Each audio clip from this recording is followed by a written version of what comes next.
Jadi setelah dekat dengan penguasa, Pak Prabowo juga punya Komcat. Komando cadangan ini kan memang narasinya dibangun untuk bela negara lah, bela negara. Tapi kan who knows, Komcat ini adalah membentuk fanatisme juga. Jadi bisa jadi basis massa juga ya? Basis massa. 2,3 loh. 2,3 juta. Poin plusnya itu salah satunya juga dia adalah Menteri Pertahanan. Ya. Nah, ini Panggung. salah satu bekal sampai 2024. Ya, dipegang sama dia panggung nih, Menhan. Anies selesai 2022. Ganjar 2023. Coba sama bayangin juga waktu Ridwan itu Kamil, Sandiaga Uno selesai jadi capres, nganggur. Bagaimana dia memaintain suara dia? Itu gue yakin susah banget. Iya. Kalau Prabowo enggak. Prabowo juga harus antisipasi. Iya. Karena yang gue dengar nih, sejak ada loh sebagian besar yang sejak Prabowo gabung ke penguasa, bahkan di kadernya juga nggak mau milih dia. Kecewa.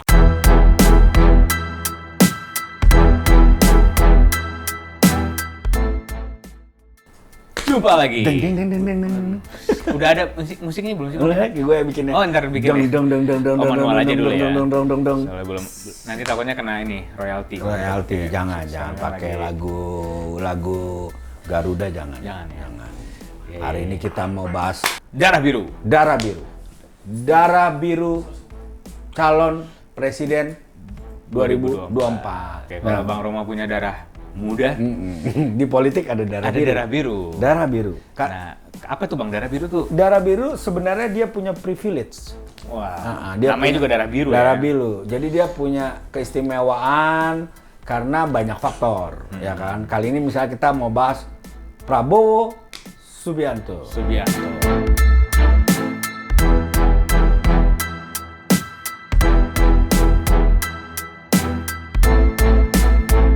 Si darah biru yang punya partai. Pemilik Partai Gerindra. Partai Gerindra, Gerakan Indonesia Raya. Sama dia doang Indonesia Raya bergerak. Iya ya. Iya. Yang lain enggak? Ya nggak tahu. Kurang kan? ya? Kurang. Pokoknya karena depannya dia gerakan. Kalau PDIP kan Partai Demokrasi ya, pemilik demokrasi. Pemilik gerakan Indonesia Raya. Nah, gitu. Jadi dia selalu ingin bergerak terus Bang ya. Makanya, untuk maju. Nah. Makanya dia setiap pilpres dia bergerak juga daftar. Jadi bergerak buat daftar gitu. Makanya, tapi dia daftar sampai apapun. Pokoknya bergerak aja. Ada lowongan menteri bergerak. Ya kan. Ada lowongan jadi apa nanti bergerak lah pokoknya dia. Itulah ciri khasnya. Itu kelebihan Itu kelebihan Pak Tidak bisa Prabowo. diam. Bergerak. Iya. Ketika ada peluang untuk mengabdi kepada bangsa, pokoknya bergerak. Bergerak. Mau dari mulai gebrak meja ataupun berkoalisi dengan penguasa, yang penting bergerak. Iya, Jadi dia tidak stagnan, diam. Nggak diam. Memang yang bahaya itu kalau diam nggak berbuat apa-apa. Itu penting tuh. Penting. Nah makanya dia beda sama kalau kemarin kan kita bahas 3 anak kos nih. Anak kos kan nggak punya privilege. Sekarang si Pak Prabowo ini ya punya partai. Dia kalau tiba-tiba besok bilang, oke, keputusan partai fix 2024 saya maju sendiri. Udah. Dia bisa maju. Nggak bisa lagi ada yang nggak bisa. Tiba-tiba Fadli John nggak bisa ngapa-ngapain. Tuanku Dasko nggak bisa, ya kan? Juga. Apalagi misalnya Sekjen Muzani juga nggak bisa.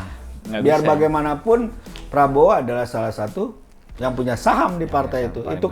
Itu keuntungan yang paling membuat darahnya berwarna biru ya? Dalam politik Indonesia. Iya. Jadi punya apa ya? Yang bukan nothing tulus ya. Dia udah nggak ada hambatan, nggak ada apa-apa lagi. Nggak ada. Jadi memang dia punya keinginan untuk apapun bisa terrealisasi dengan mudah. Gitu. Itu keuntungan pertamanya dia untuk maju jadi capres 2024. Nah, terus keuntungan yang lain. Biasanya orang kalau punya pengalaman nih Bang, kalau kita kan mau ngelamar ke satu kantor nih, kita CV-nya tuh pengalaman banyak banget kan. Nah, Prabowo pas udah mendaftar nih, wah kaget juga KPU, Pak udah 3 kali Pak gitu kan. Nah itu kelebihan dia. Jadi artinya gini, dia bisa tahu waktu pertama gua kalah di mana, dia perbaiki di situ. Yang kedua dia kalah di mana, diperbaiki di situ. Yang ketiga dia kalah di mana, diperbaiki di situ. Akhirnya dia cuma memperbaiki ya. Takutnya itu. Tapi kalau positifnya dengan pengalaman itu dia bisa cari celah. Misalnya pas kampanye, misalnya kemarin dia gebrak-gebrak meja. Nah mungkin besok gebrak-gebrak calon lawan mukanya gitu mungkin ya. Mungkin itu dengan pengalaman karena gebrak meja nggak menang bang. Nggak, mungkin besok ada terobosan gitu. Karena kali ini dia dekat dengan penguasa, tidak mungkin dia gebrak meja. Betul. Karena tidak mungkin lagi bocor-bocor. Nah, nggak mungkin bocor, nggak mungkin nggak punya duit, nggak mungkin akhirnya lagi. Bilang meningkat. Ya jadi kan? halus berarti. Halus. Artinya memang cara dia itu akan berbalik 1126 derajat. 126 bang ya? Iya. Tanggung banget nggak 180 ya? 126 sesuai dengan anggaran dia. Iya, karena 126 triliun kalau nggak salah. Anggaran sebagai menteri. Keuntungan dia juga itu. Iya. Itu bagian dari keuntungan dia. Tapi ngomong-ngomong dekat penguasa, kan tadi yang bilang dekat penguasa. Jadi emang kelebihan dia tuh, dia sekarang lagi dilirik sama orang-orang PDIP nih. Iya. Makanya muncullah Prabowo Puan misalnya. Atau ketemu Prabowo Megawati kemarin ketemu. Bisa jadi kan dia juga menanti keputusan misalnya kan ada isu tuh Jokowi Prabowo tuh yang ketiga kali. Oh iya, Jokpro ya kan. Jokpro ya kan itu kan pilihan ya kan. Artinya dia ada di wilayah kekuasaan. Jadi ibaratnya bukan karpet merah lagi. Tuh bukan. Udah ini di atas itu ya. Bukan di atas, ini udah antara kepak kebinekaan di atas burung Garuda. Wih, ngeri. Jadi kan? Burung Garudanya sama kepak sayap udah di atas. Udah di atas. Artinya kan terbang tinggi itu udah nggak ada yang bisa ganggu. Betul. Nah, ditambah lagi ya dia itu tadi udah dekat sama penguasa, di semua survei nama dia paling atas. Oh iya. Ini kunci ya, karena dari beberapa survei yang kelihatan, yang terlihat ya, itu dia selalu nomor 1, nomor 2. Entah, ya ada sih beberapa orang survei itu mengatakan bahwa Prabowo itu punya massa militan sekitar 25%. Ya sebenarnya itu angkanya menurut gua sih terlalu tinggi juga gitu kan, karena kita tahu bahwa Prabowo kemarin itu pun yang pemilihnya antara yang militan dengan yang tidak suka dengan Jokowi itu bisa jadi lebih banyak kan tidak suka Jokowi, milih dia gitu loh. Prabowo ya. Milih Prabowo. Karena memang banyak sih masih, apalagi yang masih butuh. Jadi salah satu ini Anabel, lagi-lagi Anabel nih Bang, analisis gembel ya kan. Jadi bisa jadi nanti keunggulannya itu yang loyal-loyal ini kan Jokowi agak lembek-lembek nih. Orang mau antitesis orang-orang yang ini nih. Mau nyari antitesis Jokowi, ya udahlah Prabowo nggak usah jauh-jauh. Karena Prabowo udah bisa menjawab gitu loh. Ya, karena itu salah satu kelebihan. Kelihatannya yang diuntungkan ini kelihatannya. Anabel lagi nih Bang ya. Kelihatannya kayak gantian. Betul. Kan kemarin SBY tentara halus juga. Ketemu sama Jokowi yang sipil, terus baru kayaknya lagi dibangun nih bahwa Indonesia butuh militer. Nanti mungkin dalam waktu menjelang setahun terakhir itu isu-isu Jokowi nggak tegas akan keluar. Nggak akan keluar. Nyari presiden yang tegas. Jadi nyari presiden yang tegas, yang ini. Kelihatannya begitu. Akhirnya ntar muncul calon tentara, mantan tentara. Ya. Kita bisa lihat kan. Artinya kan peluang Prabowo itu besar. Besar ya. Karena emang ini agak unik di negara ini. Coba, tidak pernah bersinggungan langsung dengan tentara. Tapi kalau dia di survei, institusi yang paling terpercaya atau dekat dengan rakyat bahasa gitu di survei. Itu TNI malah. Sementara karena institusi ini ya bersinggungan dengan rakyatnya nggak terlalu sering, ya kan? Tapi dia punya, artinya apa? Artinya rakyat itu masih punya harapan sama pemimpin yang tegas. Pemimpin yang berasal dari TNI itu. Karena kan TNI identiknya sama tegas, karena kan sipil ya itulah. Ternyata ada kelemahannya lah. Iya. Makanya Prabowo ini Anda masih punya peluang. Wah, jadi bergerak lah. Bergerak. Dia harus bergerak. Masih terus bergerak, Pak. Harus pede. Harus pede nih Pak Prabowo. Jadi setelah dekat dengan penguasa, Pak Prabowo juga punya Komcat. Walaupun Komcat ini komando cadangan. Komando cadangan ini kan memang narasinya dibangun untuk bela negara lah, semi bela negara. Tapi kan who knows, Komcat ini adalah membentuk fanatisme juga. Jadi bisa jadi basis massa juga ya? Basis massa. 2,3 loh. 2,3 juta. Coba kalau dari 2,3 itu punya istri kali 2 berarti. Belum berapa tuh? Yang udah punya hak pilih. 4,6 ya. Terus 2 tuh. Totonya punya anak 1, berarti kali 3. Punya hak pilih. Benar-benar. Belum yang istrinya 2 misalnya. Iya kan? Iya, kalau komcat anak istri 2 kan. Belum istri 2. Iya. Coba bayangin. Makanya sebenarnya itu tergantung dia. Bagaimana ini ya? Bagaimana memaintain dan menyiasati. Kan tetap juga Komcat itu punya hak pilih kan? Iya betul. Iya, Komcat. Pilih dong. Karena dia bukan TNI. Bukan TNI. Bukan TNI aktif. Jadi artinya sebenarnya kalau dilihat dari perspektif politik, sebenarnya untuk urusan pergerakan massa di bawah, dia punya dua kekuatan, partai politiknya sama komando cadangan. Jadi kalau orang-orang punya relawan, Prabowo nggak perlu punya relawan. Kalau relawan ini kan belum tentu loyal juga, Bang. Dia kan tergantung. Misalnya, aduh udah nggak ada nasi bungkusnya nih, dia bisa. Nah kalau Komcat enggak. Karena gajinya ada itu. Betul, ada gajinya. Karena anggarannya juga lumayan. Jadi emang itu salah satu kelebihan juga, kecerdasan dia dalam berpikir. Prabowo itu termasuk salah satu. Makanya udah benar kayaknya dia pilih Menteri Pertahanan, Bang. Oh, udah benar. Nah makanya poin plusnya itu salah satunya juga dia adalah Menteri Pertahanan. Nah ini salah satu bekal sampai 2024. Ya, dipegang sama dia panggung nih, Menhan. Anies selesai 2022. Ganjar 2023. Coba bayangin waktu itu Sandiaga Uno selesai jadi capres nganggur. Bagaimana dia memaintain suara dia? Itu gue yakin susah banget. Kalau Prabowo enggak. Tetap ke-maintain sih. Karena posisi waktu dia kalah pun jadi ketua partai. Iya. Setelah kalah, dia dipanggil jadi Menteri Pertahanan. Menteri Pertahanan yang sebenarnya, Bang, kalau kita flashback nih ke debat Pilpres 2019 yang selalu ditekankan sama dia, pertahanan kita lemah. Anggaran kita kecil banget. Bahkan katanya dari Singapura aja kita kalah jauh. Nah, dijawab sama dia ini sekarang. Jadi ini bisa jadi bekal sama Prabowo. Gua Menhan, nih anggaran TNI udah naik nih. Kemarin berapa, Bang? Triliun berapa? 126 triliun. Itu naik dan anggaran buat alutsista juga naik. Bahkan ada infonya 1.700, Bang. Dia sempat heboh ya. Dia juga katanya kan kok negara kita lemah. Ya saya tinggal sebenarnya panggung dia Natuna kan.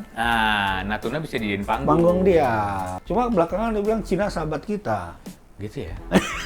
Itu nanti ya. Iya nanti ya. Jadi agak repot. Kalau mau jaga Natuna tapi kok dijadiin sahabat ya. Kalau jadi oposisi enak ngomongnya. Tapi kalau jadi sudah berkoalisi dengan kekuasaan, ada pertimbangan-pertimbangan lain. Jadi sepertinya yang harus dipikirkan Prabowo ketika mengatakan sesuatu. Iya, soalnya di Natuna itu kan ya konflik Natuna kita tahu lah banyak sekali punya kepentingan. Dan ini jangka panjang, Bang, karena memang konflik nanti kan katanya bakal pindah ke situ gitu. Misalnya di Timur Tengah atau misalnya Korea udah selesai, jalur sutra Cina itulah. Nah itu tantangan buat Pak Prabowo nih. Bisa dijadiin panggung, tapi bisa juga jadi cacat nih kalau dia nggak bisa jaga. Kalau dia bilang, bisa diserang. Kau ngaku jenderal perang. Tapi ngadepin Natuna payah sekali katanya kan. Akhirnya muncul Opung kan. Aku aja lah katanya kan. Kalau kau nggak becus aku aja kata Opung kan. Jangan sampai Opung lagi. Nah iya. Jadi sebagai Menhan udah dapet. Anggaran juga udah oke lah, udah naikin. Terus dia juga ini, Bang. Jadi Menhan itu deket sama kalangan internasional, itu kelebihan dia. Oh iya. Jadi kalangan internasional tuh kan dia kerjasama nih. Betul. Beli senjata atau segala macam. Prancis lah, Amerika lah. Nah, artinya kan dari situ dia bisa pertama yang pasti dia manfaatkan itu adalah untuk menunjukkan bahwa dirinya itu clean. Betul. Clean dalam masalah lalu. Karena dulu kan katanya negara-negara Eropa itu atau Amerika, negara-negara demokrasi itu sangat tidak suka sama dia, alergi karena HAM. Tapi dengan dia udah kelawatan kemana-mana nih. Ini bisa melunturkan bahwa sosok Prabowo itu ternyata sangat humanis. Betul. Dan dia bisa jadi antitesis juga sama Jokowi. Jadi dia tuh ya lawatan, dia nggak pakai penerjemah. Oh iya. Jadi ngobrol langsung. Artinya dia tuh memang berkoalisi dengan penguasa. Iya. Tapi dia punya suatu hal yang memang berbeda dengan Pak Jokowi. Itu. Ya dia kan sudah terbiasa itu dia dansa dan biasa itu. Wah, mungkin ya. Nggak tahu ya. Nggak tahu ya. Kalau itu nggak tahu. Itu diumpetin dulu sampai 2024. Soalnya bisa kalau ada botol depan mukanya bisa kena deh 2024. Iya. Nah, ngomongin wine, emang orang-orang kaya doang kan yang bisa. Nah, capres paling kaya. Doi. Ini poin plus. Pak Prabowo itu capres paling kaya. Terakhir di ini LHKPN-nya berapa, Bang? Terakhir yang gue ingat sih 1,8 T ya. 1,8 T. Coba kalau 1,9. 1,9 ya. Udah naik ya? Udah naik berarti ya? Udah naik. Berarti jadi Menhan udah naik. Udah naik. Wah, kemarin kayaknya dia pas curhat sempet pusing juga kan pas kalah. Kita harus berpikirnya lurus. Mungkin ada harta dia yang sebenarnya dolar ya kan. Kan inflasi dolar naik segala macam ya kan. Betul. Kalau gue jadi Prabowo dengan harta begitu sebenarnya tujuannya dia satu, itu bukan soal lagi nyari duit. Jadi rakyat tuh bisa nanti diyakinkan sama dia. Bos, gue udah kaya. Gue udah kaya. Gue nggak bakal nyari duit lagi. Gue itu darah biru sebelum gue lahir. Iya. Anak gua Sumitro, Bos. Anak Sumitro gue. Iya. Gua jadi kaya dari orok. Kaya dari orok. Gitu. Makanya sebenarnya dengan harta seperti itu ya dia udah cukup lah. Jadi nanti ketika dia presiden nggak ada lagi tuh meme dia yang selalu beredar, dia bilang karena kita nggak ada duit. Kenapa? Karena kita tidak punya uang. Nah itu nggak ada lagi tuh. Jadi rakyat semua pokoknya pas ikut dia jadi presiden, ya. dia bilang karena kita ada duit. Ada duit. Jadi bukan nggak ada duit lagi. Nah, Prabowo itu punya loyalisnya juga memang kuat ya. Kelihatan punya loyalis yang kuat, baik itu mantan tentara dan segala macam. Nah, cuma tinggal bagaimana dia mengemasnya itu lebih bagus manajemen ini. Nggak sekedar emosi yang ditonjolkan, gitu. Dikurang-kurangin lah. Harusnya psikologis masyarakatnya itu bisa dilihat oleh timnya dia. Nggak cuma soal bahwa gua mantan tentara, gua tegas dan segala macam. Akhirnya kenapa? Karena semua mantan tentara yang mencalonkan diri pasti punya kemiripan sama dia gitu loh. Cuma bedanya adalah dia bermainnya lebih lama dulu aja, 3 kali. Kalau besok Gatot mulai lagi, misalnya Gatot ya. Atau Andika misalnya. Ya kan? Ya paling dia modelnya sama, orang kan bilang kemiripannya sama. Militer juga. Nah, tinggal bagaimana dia mengemas kelebihan dia. Apalagi dengan Jokowi ini kan. Suara Jokowi loh yang harus dikejar dia. Suara mana lagi yang mau dikejar? Ya gitu, kan? Ya? Iya, makanya kalau dia sampai nggak bisa mendapatkan suara cebong dalam tanda kutip, selesai lah dia. Selesai dia. Akhirnya 4 kali. 4 kali. Terus besok dia ke Malaysia kan, terus dia lihat Mahathir Muhammad, siapa? Mahathir Muhammad. Mahathir Muhammad bisa 95, dia semangat lagi. Besoknya dia nyalon lagi. Kan? Umurnya berapa Pak Prabowo ya? Pak Prabowo 72 atau 74. Artinya kalau dia mau mencapai sampai umurnya Pak Mahathir masih bisa. 95. Kalau dia panjang umur berarti sekitar 5-6 kali lagi dia ikut capres. Masih bisa ya? Iya, tapi minimal dia ngikutin Mahathir lah. Betul. Jadi terus bergerak lah. Iya, terus bergerak. Pak Prabowo, kita dukung Bapak untuk terus mendaftarkan diri. Itu paling penting, Pak. Paling penting pertama adalah Bapak kita dukung mendaftarkan diri menjadi capres. Itu dulu. Itu langkah awal karena Bapak darah biru. Nah, itu Bang, kelebihan kelebihan Pak Prabowo nih. Tapi ya namanya manusia kan, perlu juga ada tantangan nih, ya kan. Tantangan Prabowo ya. Tantangan buat Prabowo. Yang klasik sebenarnya tantangan dia. Klasik banget. Karena sudah 3 kali pasti diulang. Dan hampir mayoritas pasti diulang terus. Dan jawabannya pun pasti ngulang juga. Iya. Dan memang settingannya kayaknya nanti ngulang juga. Ngulang juga. Settingan apa Bang? Settingan ibu negara. Ibu negara. Nah, jadi kelemahan, bukan kelemahan ya, tantangan Pak Prabowo itu. Nggak ada ibu negaranya. Jadi pasti diulang lagi 2024. Pak Prabowo bakal diramein lagi lah. Iya. Gimana ini mau? Karena memang begini ya, ada kondisi di mana Pak Prabowo mungkin punya hasil kajian dari timnya dia.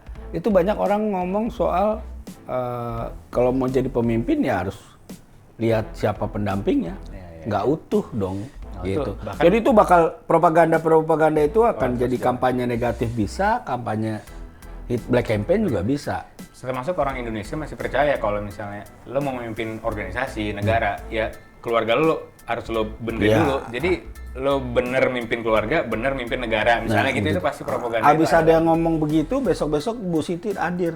Bener, dan biasanya gitu Bang. Lucunya, settingan dia senyum manis itu setiap pilpres Bang, setiap kampanye. Makanya sebenarnya kita kangen sebenarnya Bu Titi, senyum-senyum manisnya itu ya. Jadi Bu Titi itu memang kehadirannya itu akan sangat momentum setiap kampanyenya Pak Prabowo. Nah, kalau bisa jangan sampai ya dari sekarang udah muncul. Jadi jangan pas kampanye gitu. Iya. Jadi mesem-mesemnya tuh apa? Iya. Nanti ntar bareng terus media bilang Bu Titi sama Pak Prabowo rujukan. Nah, ini mulai nih. Benar. Akhirnya sebenarnya itu akan membuat sesuatu romantisme aja gitu. Menjawablah kekurangan beliau bahwa soal utuhnya sebuah keluarga.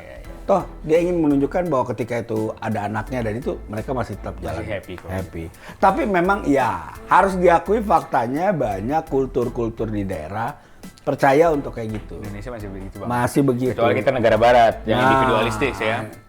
Jadi itu yang agak repot Indonesia sebenarnya. kan masih keguyuban keluarga itu iya, penting. masih penting. Nah, memang Prabowo itu pasti melihat itu sebagai suatu hal yang memang harus diselesaikan. Iya. Atau bukan ditutupi ya bahasanya, dipecahkan bagaimana solusinya.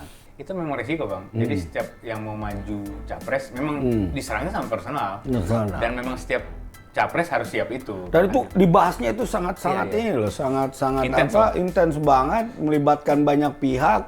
Nanti banyak orang bicara, elit bicara, membela. Akhirnya sebenarnya dia sendiri itu, artinya dia duda itu, orang akhirnya tahu sendiri karena didiskusikan. Baik itu yang membela maupun yang mengkritik. Gitu. Pun misalnya pas Pilpres 2019 kemarin Pak Prabowo tuh agak berani.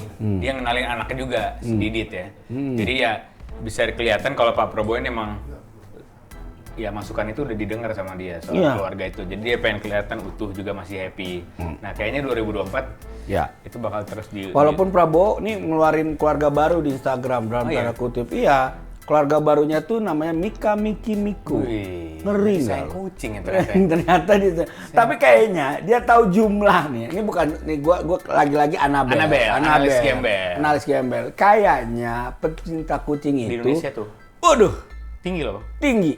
Soalnya kalau ada orang macem-macem sama kucing, itu yang nyerang di medsos di dunia nyata itu kelar. Disamperin Bang rumahnya. Iya, sama pencinta kucing. Makanya ini momentum yang memang jago nih. Tim strategi medianya jago. Tapi yang gue bingung mungkin di end gitu. Artinya gini, bergeraknya bagus.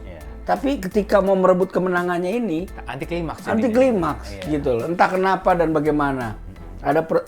Itulah Prabowo kadang-kadang suka naif. Semua sekeliling dia percaya aja gitu loh. Itu salah satu kelemahan gitu. Kelemahan dia. Jadi dia makanya akhirnya sering dihianati dalam politik dia. Dia kan ngaku kemarin terakhir dia bilang saya sering dihianati, yang penting saya tidak menyakiti orang lain. Dibalas sama 212. Apa kabar Habib Rizik? Orang yang paling sakit ya. Iya katanya, apa kabar Habib Rizik? Iya kan? Nah, makanya itu Habib Rizik itu dan kelompok 212 maksudnya kelompok Islam yang bisa dibilang kalau di Indonesia kan udah ada label-labelnya tuh Bang, Islam kanan lah.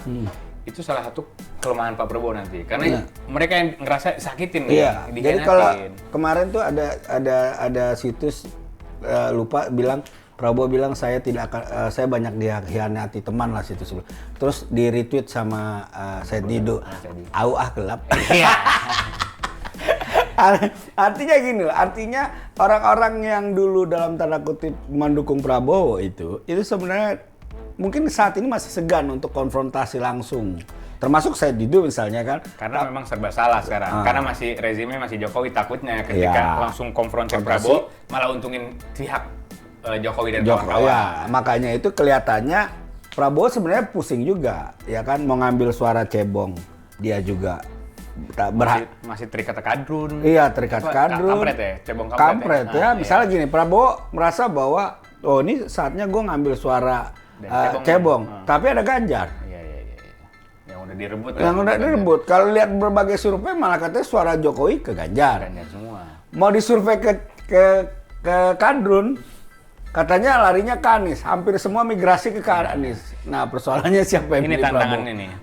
Tantangan. Karena 212 Bang, karena kemarin juga bukan kemarin acara reuni itu, terus juga di Twitter, itu masa itu emang udah menggaungkan Anies. Nah, itu ada suaranya Prabowo nggak ada. Apalagi misalnya pengikut Habib Rizik ya, Habib Rizik itu sama sekali Anies, ada lagi Prabowo lagi. Artinya kan berarti kalau klaimnya 10 juta, 212, Prabowo sudah kehilangan 10 juta. Bisa jadi 10 juta. 10 juta. Banget, itu lumayan. Susah kebayar tuh sama Komcat, Bang. Iya.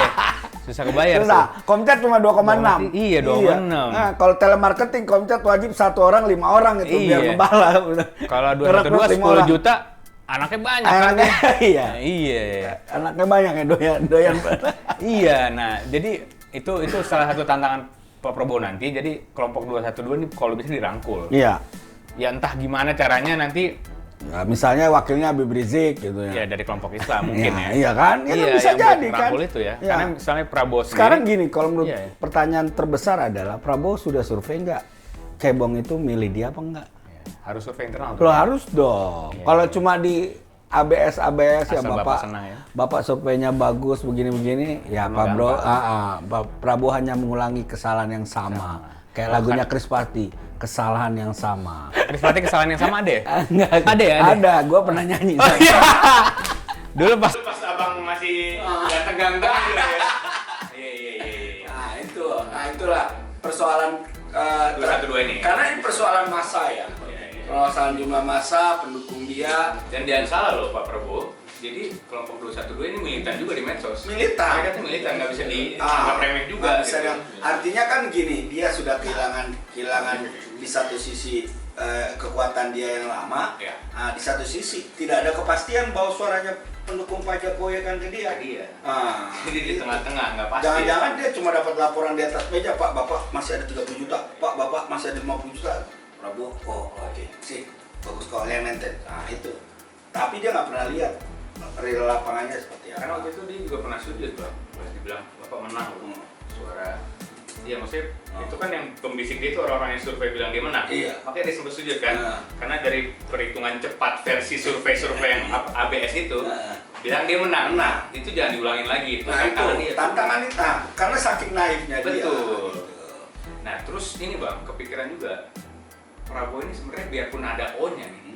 Ya. Tapi dia Jawa Tulen ya. Iya, Zulkifli kemarin bilang, saya Iya, Zulkifli Hasan ya. Ya. Udah ngeluh dia tuh. Udah ngeluh, saya nggak ada O-nya.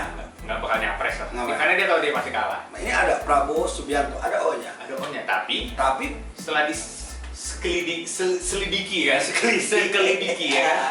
itu ternyata bukan Jawa Tulen. Iya. Jadi bukan Jawa Tulen. Bukan Jawa Tulen. Nah, itu Jawa Tulen. Tapi memang kalau Prabowo bisa menang Pilpres ini, Soekarno itu tidak Jawa Tulen. Ya, bukan Jawa Tulen. Bukan Jawa Tulen juga. Tapi Soekarno itu kan yang milih BPUPKI dulu. Bukan pemilu langsung. Bukan pemilu. Jadi kalau Prabowo menang karena dia Jawa Tulen, Prabowo itu sudah melebihi Soekarno. Padahal lu lihat kan kalau pakai baju coklat, topi, wah udah kayak Soekarno dia. Orasi Soekarno. Ya antara dia dengan Surya Paloh itu beda-beda tipis. Beda bewok. Beda di bewok. Jadi kalau Prabowo dibewokin udah menang dia. Udah menang. Kalau nggak ada apa-apanya. Karena dari segi suara sama bewok udah menang. Udah menang dia. Kita nih Pak Prabowo ini ke Jakarta. Habis itu keluarganya juga ada Manadonya. Ada Manadonya. Dari ibu ya kalau nggak salah. Dari ibunya terus ibunya juga seorang non muslim kan. Artinya sebenarnya ini persoalan lagi ya kan. Dia kemarin tuh kelihatannya kalah di suara-suara non muslim. Dia bikin Natalan di NTT, bukannya dia menang, malah nggak ada suara di NTT. Mana kan suara di NTT hilang dia. Nah itu persoalan dia. Karena memang kan waktu itu cap kadrun, cap pendukung khilafah dan segala macam itu dipakai terus menyerang dia. Itu keluarganya, kakaknya, adiknya non muslim semua. Bahkan dia kan keluarga besar. Iya, dia pas Natalnya juga keluarga besarnya dia juga. Gitu. Tapi tetap nggak ingin. Tetap ya itulah artinya kan berarti itu persoalan juga buat dia sebenarnya. Ingat suara non muslim itu sekitar kalau hitung-hitungannya bisa 10 sampai 15 juta. Artinya kalau lawannya aja misalnya seseorang non muslim udah dibagi dua, ya kan? Dia ngambil suara muslim bagi dua, suara non muslimnya ngambil 50% aja, 60% udah menang. Nah, cuma persoalannya itu udah 3 kali pun dia ternyata nggak dongkrak juga. Nggak dongkrak. Background dia dari keluarga yang setengah muslim, setengah Nasrani. Nah itu. Sama muslim ya. Nah nggak tahu nih kalau dia nanti misalnya jadi sama PDIP. Diramu lah itu ya. Diramu lah ya. PDIP kan bisa mewakili lah minoritas dan non muslim ya kan. PDIP kan sebagai kawah Chandra di mukanya katanya. Wah, ngeri kan. Walaupun selama pemimpinannya Pak Jokowi ya tutup juga itu gereja kayak gitu loh. Jadi Jawa adalah kunci itu masih penting. Masih penting. Balik ke Jawa tuh ya. Jadi karena memang populasi juga paling banyak. Jadi nanti orang Jawa juga bakal lihat ini Pak Prabowo ini Jawa Tulen apa enggak gitu ya Pak. Iya, nah itu. Tapi kalau biasanya kalau begitu dia nanti menjelang Pilpres itu dia ke baju mas tuh. Biasanya gitu. Biasanya gitu. Pakaiannya langsung dia pakai apa tuh? Pakai pakaian Jawa, sekeluarga tuh. Karena dia tahu bahwa supaya orang-orang Jawa itu tahu bahwa dia juga orang Jawa dan masih menghargai kultur-kultur Jawa. Itu sudah diulangi dia mungkin berkali-kali walaupun dia tidak berhasil juga. Soalnya dia tidak berhasil karena apa? Karena dia berhadapan dengan Jawa Tulen. Ya, itu. Jadi sebenarnya kalau Pilpres ke depan Jawa non Tulen ketemu Jawa non Tulen itu peluang Prabowo menang. Misalnya Prabowo vs Anies. Peluang dia menang malah lebih besar ketimbang Prabowo ketemu Ganjar. Kalau Ganjar Jawa Tulen. Jawa Tulen. Jadi ada O-nya lagi, Ganjar Pranowo. Prabowo juga punya apa namanya istilahnya? Utang nggak bayar ya? Istilahnya. Sejarah sih. Sejarah gitu ya. Ya. Rumor kan. Kalau dia pasti bilang rumor. Rumor dia ya. Soal HAM ya? Soal HAM. Jadi ini kasus ini selalu dia pelanggar HAM, soal penculikan, soal Timawat itu akan selalu menempel di dia. Karena pertama sampai sekarang juga dia katanya belum menghadap ke LBH ya, pemanggilan LBH atau apa gitu. LBH benar. LBH kan, Lembaga Bantuan Hukum. Walaupun pada saat itu seorang Fadlizon itu akan selalu dengan sigap di depan mikrofon membela Prabowo, walaupun kondisinya sekarang cuma jadi ketua PKSP kan. PKSP doang. Iya, PKSP. Kemarin sempat disuruh berhenti. Kemarin nggak tahu dia kenapa-napa, tiba-tiba berhenti 2 minggu, nge-tweet. Ya, semua karena tweetnya dia. Nah, jadi soal HAM ini masih jadi ganjalan, Bang. Kelihatannya begitu, karena tapi kemarin, waktu terjawab. periode yang kemarin, bukan periode, Pilpres kemarin nggak terlalu besar. Gua nggak ngerti kenapa SJW atau kelompok aktif SAM ini nggak ngangkat ini sedikit. Ya analisa gembel gua, SJW-nya sebenarnya juga nggak suka Jokowi. Jadi makanya kelihatan kemarin tuh golput itu naik kan, bahasanya kampanye golput itu naik ya. Bodoh wae lah siapa yang menang, mau Jokowi sama Prabowo sama pelanggar HAM juga gitu. Oligarki mungkin anggapan SJW-nya begitu. Akhirnya nggak ada tuh. Nah, nggak tahu nih sekarang nanti ke depan. Jadi ini tergantung lawan sih. Kalau lawannya nanti juga kalau lawannya mewakili SJW dan kita bersih dari HAM. Waduh, udah Prabowo ntar. Nah, itu tinggal buat. Tapi kalau kira-kira lawannya kayak misalnya Anies, Ganjar itu kayaknya masih bersih ya? Nggak, kalau lawan Anies kemungkinan besar itu muncul. Gitu. Ya, gitu kan. Kalau lawan Ganjar, misalnya lawannya Ganjar, kayaknya peluangnya nggak terlalu besar. Kalau lawannya PDIP, bisa sih lawannya PDIP, misalnya akhirnya ketemunya PDIP bisa juga keluar. Tapi kan di situ nggak sekuat ketika misalnya lawannya Anies. Karena Anies itu biar bagaimanapun dalam tanda kutip bisa bilang kakak pembinanya. Karena Anies berangkat dari dari akademisi dan intelektual. Jauh banget dari militer dan HAM. Jauh. Dia bisa menang dari si poin itu ya, Bang. Nah, itu makanya. Terus kelemahan ini Bang, tantangan lain ngomong Fadlizon tadi cerita. Itu kan denger-denger kabar-kabar burung nih, Bang. Jadi dia tuh kan habis nge-tweet Sintang tuh. Terus katanya dia nggak nge-tweet, katanya gosipnya gara-gara ada footage Pak Prabowo nih. Itu tantangan juga. Itu kayaknya bakal bisa dipakai karena sekarang kelompok-kelompok ini nih pecinta alam, bukan pecinta alam ya, Walhi dan kawan-kawan tuh kelompok-kelompok aktivis lingkungan. Nah itu ternyata Pak Prabowo itu di Kalimantan itu salah satu penyebab utama banjir. Nah itu jadi persoalan. Kecuali kalau dalam 2 tahun ke depan food estate-nya udah menghasilkan. Bisa nggak 2024 menghasilkan? Nah misalnya kami sudah memproduksi apa sih itu? Macam-macam pokoknya cabai, jagung, iya, pokoknya hortikultura ya. Kami sudah menghasilkan ini, sudah ekspor ini. Ya, ekspor. Perekonomian di sekitar kami udah sekian. Nah, itu lain cerita. Itu bisa menjawab. Tapi kalau pada saat 2024 banjir juga, malah gak jadi nggak usah nyalon. Betul. Udahlah hancurin Kalimantan ya kan. Udahlah kau buat banjir ya kan. Nanti video-videonya ini nyampe tuh. Iya. Padahal videonya Kalimantan nyampe tuh dirian. Nggak token pula udah. Nah itu. Nggak token pula nanti orang kira.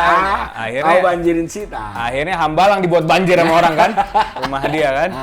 Nah makanya itu. Nah persoalannya gitu. Kelihatannya memang bukan penyebab banjir sih kalau menurut. Tapi pasti ada apa ya bahasanya, ada pengaruhnya lah ya. Karena itu kan tetap juga deforestasi. Nah, terus ini Bang, di tubuh Gerindra sendiri, kalau kita lihat komunikasi politik, itu bisik-bisik ada friksi juga ya. Bisik-bisik tetangga itu kan sejak ada apa ya? Ketua harian itu jarang loh ketua harian. Padahal ketua umumnya masih ada. Ketua harian. Berarti kan tanda bahwa ada pengaruh yang baru. Iya. Dan ada yang perlu ditertibkan. Diam-diam itu selalu bilang, he is very strong. Jadi artinya kan memang gini loh. Kelihatannya kan Pak Dasko ini punya pengaruh terhadap menjalinnya hubungan antara Pak Jokowi dengan Prabowo. Menjembatani. Ya mungkin hadiah dari Pak Prabowo ya karena kamu punya ternyata piawai lah ya. Sebagai mediator. Gitu loh. Nah, tapi ada friksi lain. Di sisi lain ada yang selalu tetap jadi oposisi. Pengen jadi oposisi, faksinya Fadlizon dan Ferry Julentoro. Ini jangan salah, Ferry Julentoro itu kemarin ini bisa dibilang faksi aktivis nih. Iya, aktivis. Itu sama satu. Siapa lagi nih, Bang? Iwan Sumule dia kader Gerindra. Prodem, iya. Kader Gerindra itu masih ketua Dewan Bidang organisasi kalau nggak salah. Organisasi. Itu masih. Jadi, itu yang perlu ini faksi aktivis nih. Karena Ferry juga nggak main-main tuh. Ya. Dia 2 hari lalu dia ke MK gugat biar presidensial threshold 0 suara dihapus. Cuma emang ini tekniknya kok kelihatannya Prabowo. Karena dia mungkin tahu bahwa orang-orang oposisi ini walaupun dia masuk ke gerbong Jokowi, ini dia nggak bakalan ngikut milih dia. Makanya dia tetap melihara orang-orang yang Fadlizon yang ngajar itu masih tetap dipelihara supaya untuk menjaga masa yang memilih. Yang oposisi tadi. Fadlizon lumayan loh masanya di Bogor. Itu dapil gua. Nggak cuma Bogor doang. Dia di Padang juga dapat suaranya. Iya, kan? Artinya memang Fadlizon masih bisa di ini ya, karena memang kayaknya didesain. Artinya kalau melihat malah main 2 kaki gitu. Nah, itu bisa, makanya tantangan ini akhirnya dipakai Prabowo justru buat melihara tadi, Bang ya. Jadi satu sisi dia suara dari cebong dapat, tapi dari kampret juga masih tetap dapat. Jadi 2 faksi besar ini memang sama kayak gue ibaratkan ya, Soekarno dan Tan Malaka. Ngeri. Gini banget, Bang ya. Nggak akur ya. Ini banget. Nggak akur, Bos. Nggak akur banget. Ya, Tan Malaka Fadlizon lah ya. Dan Ferry Julentoro ya. Nah, Soekarno Don Dasko. Iya.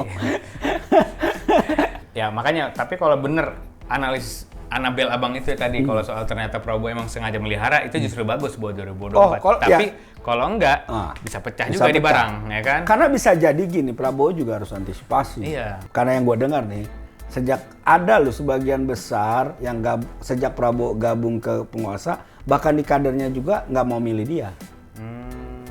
Kecewa. Ya, kecewa sama Prabowo. Ya. Kecewa sama Prabowo karena bergabung dengan penguasa. Nah, yang orang-orang kecewa ini akhirnya tetap di dalam. Tapi diam-diam melihat peluang bagaimana bisa mendorong, misalnya dorong Pak Sandiaga Uno. Itu juga ganjalan tuh, tantangan tuh. Iya. Karena belakangan nama Sandiaga Uno juga di survei makin jadi. Iya. Urusan muka. Anak muda yang olahragawan. Kena semua sama kawan itu. Nggak perlu dia melihara kucing, Bang. Iya. Dia udah imut. Ya, kalau Prabowo harus melihara kucing biar kelihatan imut. Iya. Nggak perlu itu. Kalau Sandiaga Uno itu udah Dia udah begini. Muka Twitter. Iya, muka Twitter. Mukanya. Jadi itu tantangan buat Pak Prabowo. Jadi kucing nggak menjamin, Pak. Jadi ada muka yang lebih imut dari kucing di kader Bapak. Iya. Ini bahaya nih kalau kucing nggak menjamin, harus ada tambah Sandi, Pak, yang menjamin. Nanti kita langsung bilang, ini dibayar Sandi. Tapi memang Sandi itu biar bagaimanapun, pertama, ya ini kita bicara internalnya ya, secara finansial kuat. Ya kan? Punya pengalaman juga, walaupun 3-1. Pak Prabowo 3 kali, dia sekali. Artinya tinggal kemampuan belajar menganalisa bagaimana kalah atau bagaimana mencari permasalahan supaya menang, mencari solusinya supaya menang. Terus gitu. Terakhir itu jangan salah, sama-sama punya jabatan menteri. Nah, jabatan menteri 2024. Panggung 2024. Matahari kembar nih, jangan-jangan nih di Gerindra ya kan. Dia menteri pariwisata. Iya. Artinya dia sentuhan dengan setiap daerah. Pak Prabowo menyentuh siapa? Karena dia udah nyentuh peluru sama peluru sama luar negeri doang nih. Luar negeri paling dapil luar negeri berapa sih, Bang, ya kan? Nah, Sandi ini dia setiap itu, Bang, info-infonya nih. Ada kawan yang ngelihat Sandi, katanya bedanya Sandi sama Wisnu Tama. Kalau Wisnu Tama cuma di kantor doang. Sandi tiap hari nggak pernah di kantor. tapi keluar mulu tiap hari. Berarti Indonesia agak mirip dengan Jokowi dia. Tiap hari keluar ketemu belusukan. Nah, ini tantangan nih Pak Prabowo nih. jangan belusukannya lihat tank drone. Iya, karena turun ke bawah Pak Mir. Jadi kalau misalnya Prabowo cuman turun ngeliatin tank, pesawat tempur. Nggak milih tuh. Nggak milih. Akhirnya orang milih Sandi di Gerindra itu, Bang. Dia mau begini-begini depan prajuritnya nggak punya pilih. Betul. Paling ya Komcat tadi itu lagi balik-balik lagi kan. Balik-balik lagi. Nah, bisa jadi Komcat itu pengurus di cabang di daerah. Iya. Nah, nggak nambah-nambah juga. Udah gitu, sementara Sandi tiap hari turun ke daerah dia, Bang. Bersentuhan dengan rakyat dia. Jadi langsung nggak pernah kalau dibandingin misalnya katanya Sandi wartawan di Kemenpar nih, Bang. Sandi yang mau wisnu tamu kantor mulu katanya. Tapi kalau Sandi nggak pernah sama sekali di kantor. Dia jalan terus. Dia berhubungan terus dengan masyarakat. Itu cerdas. Dia belusukan. Jokowi nomor 2 kayaknya. Nomor 2. Cuman itu tadi kelebihan dia ya lebih muda dan duit banyak. Lebih banyak dia loh. Banyak dia ya Sandi. Ya, berapa duit lu Prabowo? Gitu kata dia kan. 5T loh doi. LHKPN-nya Sandiaga Uno itu 5T. Nah, makanya Sandiaga Uno bukan musuh dalam selimut. Kucing dalam selimut.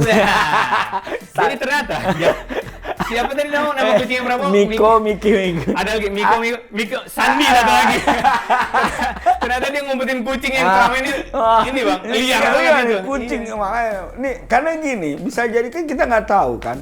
Jangan-jangan ada faksi sebagian yang kecewa sama Prabowo itu. Ya udahlah, Sandi aja. Gua pernah ada dengar temen gua lah bilang gini yang orang tetap suka Prabowo bilang, gue nggak akan pilih Sandi. Gue nggak akan pilih Prabowo.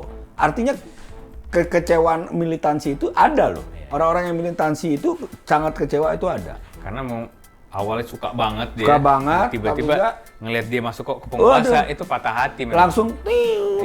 Langsung tiut. Nah itu. Jadi kelompok patah hati. Kelompok patah hati itu. Makanya bisa jadi diam-diam ada faksi yang mau dorong Sandi atau Anies. Terutama yang jiwa muda. Contohnya jiwa muda. Ngomongin jiwa muda nih Bang. Oh dia ngaku loh, ngeklaim. Iya. Disukai oleh milenial.